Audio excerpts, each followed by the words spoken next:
మేధావులను ఈ తెలంగాణ రాష్ట్రంలో ఉన్న చదువుకున్న వాళ్ళను నీళ్లు నాగరికత తెస్తాయి, నీళ్లు పంటలు తీసుకొస్తాయి, మీ నీళ్లు పసిడి బంగారాన్ని పండిస్తాయి.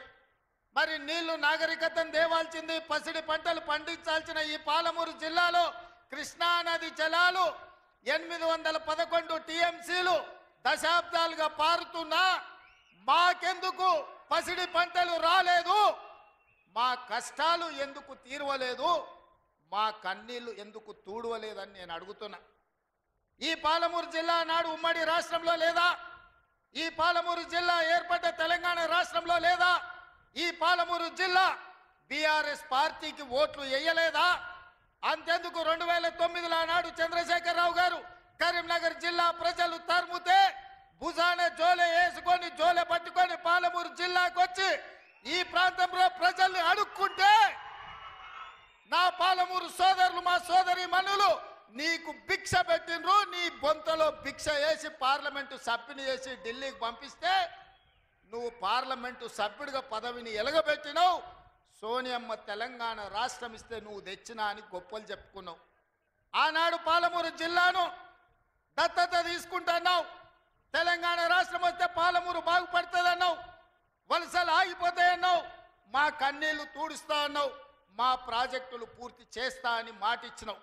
నేను ఇవాళ అడుగుతున్న వేదిక మీద నుంచి 10 సంవత్సరాలు ముఖ్యమంత్రిగా ఉన్న చంద్రశేఖరరావు గారు 2009లో మేము హక్కున చేర్చుకొని మా కడుపులో పెట్టుకొని చూసుకుంటే, మేము భుజాల మీద పెట్టి మోసుకుంటే, పాలమూరులో ఊరు లేకపోయినా, పార్లమెంటులో నీకు నోరు రాకపోయినా, మేము ఎంపీగా గెలిపిస్తే, మేము భిక్ష పెడితే నువ్వు ఆనాడు ఎంపీ అయినవు.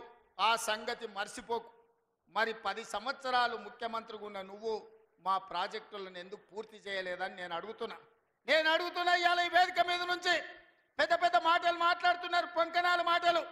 ఇవాళ నేను అడుగుతున్నా చంద్రశేఖరరావు గారిని, 10 సంవత్సరాలు ఈ తెలంగాణ రాష్ట్రానికి 2 సార్లు నువ్వే ముఖ్యమంత్రి కదా, నీదే ప్రభుత్వం కదా, మా జూరాల ప్రాజెక్టు పూర్తి ఎందుకు కాలే, మా కల్వకుర్తి ఎత్తిపోతల కంప్లీట్ ఎందుకు కాలేదు, మా నెట్టంపాడు, మా కోయిల్ సాగరు, మా సంగం బండలో ఒక బండ అడ్డం పడితే 10-15 కోట్ల రూపాయలు ఇవ్వక బండ బగలగొట్టక 10,000 ఎకరాలు పల్లెల్లో ఎడారిగా మారితే నీకు మనసు రాలే, సంగం బండలో బండ వలగొట్టలే.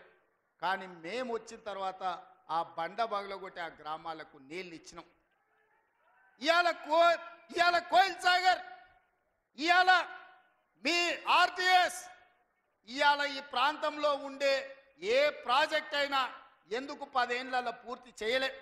అదే కాదా నాడు ఉమ్మడి రాష్ట్రంలో జూపల్లి కృష్ణారావు గారు, చిన్నారెడ్డి గారు, డాక్టర్ మల్లు రవి గారు ఆనాడు కిరణ్ కుమార్ రెడ్డితో కొట్లాడి, ఆనాడు అరుణమ్మ గారు కూడా మంత్రిగా పాలమూరు రంగారెడ్డి ఎత్తిపోతల ప్రాజెక్టు పూర్తి చేయాలి, 12 లక్షల ఎకరాలకు నీళ్లు ఇవ్వాలి అని కొట్లాడి జూరాల నుంచి నీళ్లు తీసుకోవాలని పాలమూరు రంగారెడ్డి ఎత్తిపోతల పథకానికి అనుమతి తీసుకొచ్చారు.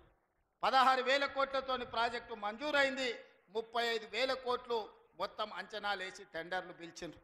కానీ చంద్రశేఖరరావు వచ్చిన తర్వాత ప్రాజెక్టుల రీజైనింగ్ పేరు మీద 35,000 కోట్ల రూపాయల ప్రాజెక్టును 55,000 కోట్ల రూపాయలకు పెంచిండు. టెండర్లు పిలిచిండు, కాంట్రాక్టర్లకు ఇచ్చిండు, కమిషన్లు మెక్కిండు, జూరాల నుంచి నీళ్లు తీసుకోవాల్సిందని శ్రీశైలం బ్యాక్ వాటర్స్కు పంపించాడు. ఇవాళ శ్రీశైలానికే ఆ ప్రాజెక్టును తరలించడం వల్ల ఈరోజు పాలమూరు ఎడారిగా మారుతుంది. 10 ఏళ్లలో పాలమూరు రంగారెడ్డి పూర్తి చేసిన, కల్వకుర్తి పూర్తి చేసిన, భీమా నెట్టంపాడు కోయిల్ సాగర్ రాజోలి బండ పూర్తి చేసి ఉంటే, తుమ్మిళ్ళ ప్రాజెక్టును పూర్తి చేసి ఉంటే ఇవాళ ఆంధ్రప్రదేశ్ మనకు అభ్యంతరం పెట్టకపోయి ఉండే. 10 ఏళ్లలో నువ్వు ప్రాజెక్టులు పూర్తి చేయలేదు, పాలమూరును పడావు పెట్టినావు కాబట్టి ఇవాళ మా ప్రాంతం ఎడారిగా మారింది. ఆనాడు 2014లో నేను కొట్లాడి తెచ్చిన మక్తల్ నారాయణపేట కొడంగల్ ప్రాజెక్టు ఒకనాడు ఉమ్మడి రాష్ట్రంలో రాజశేఖర రెడ్డి గారు ముఖ్యమంత్రి ఉన్నప్పుడు దివంగత నాయకుడు చిట్టెం నర్సిరెడ్డి గారు మొట్టమొదట ప్రస్తావించండు మక్తల్ నారాయణపేట కొడంగల్ ప్రాజెక్టు గురించి. ఆ తర్వాత వారు చనిపోయినాక దాని గురించి మాట్లాడిన వాళ్ళే లేరు. మళ్ళీ 2009లో కొడంగల్ ఎమ్మెల్యేగా నేను బాధ్యత తీసుకున్న తర్వాత ఆ కాగితాలు వెలికి తీసి నేను కొట్లాడి 2014లో ఈరోజు నా మక్తల్ నారాయణపేట కొడంగల్ ప్రాజెక్టు తీసుకొచ్చిన. ఆనాడు 1500 కోట్ల రూపాయలతో అంచనా అయ్యింది. 1500 కోట్ల రూపాయలతోని 1,07,000 ఎకరాలకు ప్రాజెక్టు కట్టడానికి అనుమతులు తెచ్చిన.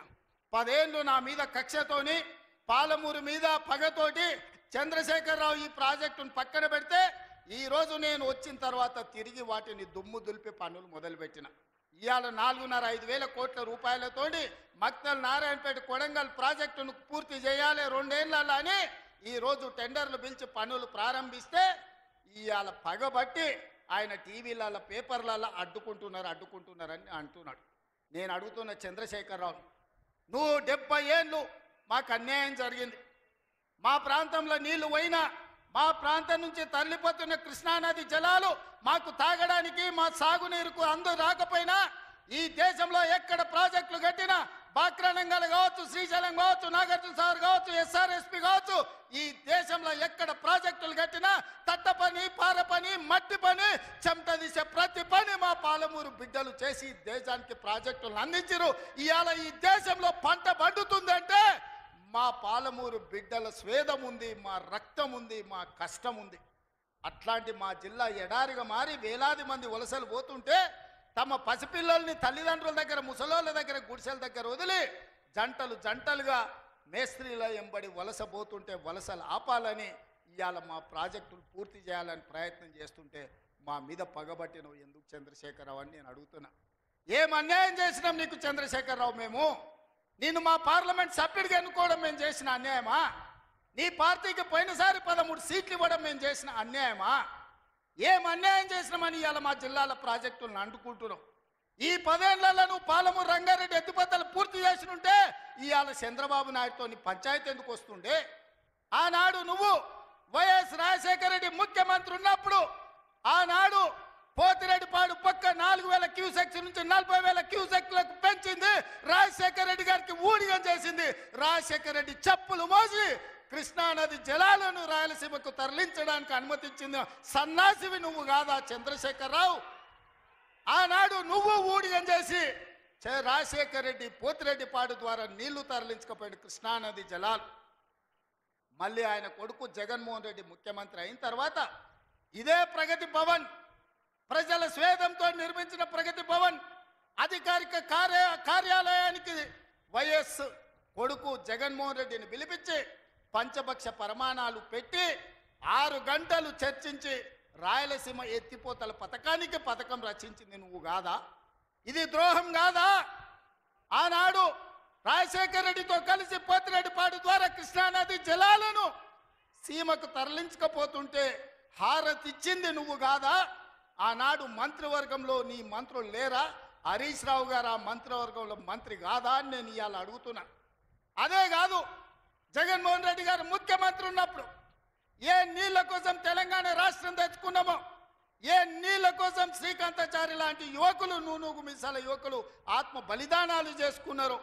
ఆ బలిదానాలతో సాధించుకున్న తెలంగాణలో కృష్ణానది జలాలు రంగారెడ్డి, మహబూబ్ నగర్, అదేవిధంగా నల్గొండ, ఖమ్మం జిల్లాలకు ప్రాజెక్టులకు, భూములకు పారాల్సిన నీళ్లు రాయలసీమ జిల్లాలకు తరలించకపోతుంటే రాయలసీమ లిఫ్ట్ ఇరిగేషన్, అదేవిధంగా ముచ్చుమర్రి లిఫ్ట్ ఇరిగేషన్ నిర్మించుకుంటుంటే ఒక్క రోజైనా నువ్వు అడ్డుకున్నావా? వీరతిలకం దిద్ది జగన్మోహన్ రెడ్డికి పంచభక్ష ప్రమాణాలు పెట్టింది నువ్వు కాదా? ఇవాళ నువ్వు చేసిన పాపం ఇవాళకు మాకు శాపమైంది, ఇవాళ మాకు ఉరైంది. ఇవాళ తొందరలోనే రాయలసీమ లిఫ్ట్ ఇరిగేషన్ పూర్తి అయితే రోజుకు 10 టీఎంసీలు, రోజుకు 10 టీఎంసీలు అంటే ఒక్క నెల రోజులు మనం కళ్ళు మూసుకుంటే 300 టీఎంసీలు శ్రీశైలం మొత్తం తరలించకపోవడానికి, మలుపుకపోవడానికి ఇవాళ పునాదులు వేస్తే ఆంధ్రప్రదేశ్ ప్రభుత్వం వీర తిలకం దిద్ది కాంట్రాక్టర్ల దగ్గర కమిషన్ల కోసం కక్కుర్తిపడ్డది నువ్వు కాదా చంద్రశేఖరరావు? ఆనాడు సాగునీటి పారుదల శాఖ మంత్రి హరీష్ రావు కాదా అని నేను అడుగుతున్నా. 5 ఏళ్ళు హరీష్ రావు సాగునీటి పారుదల శాఖ మంత్రి, 5 ఏళ్ళు చంద్రశేఖరరావు గారు సాగునీటి పారుదల శాఖ మంత్రి.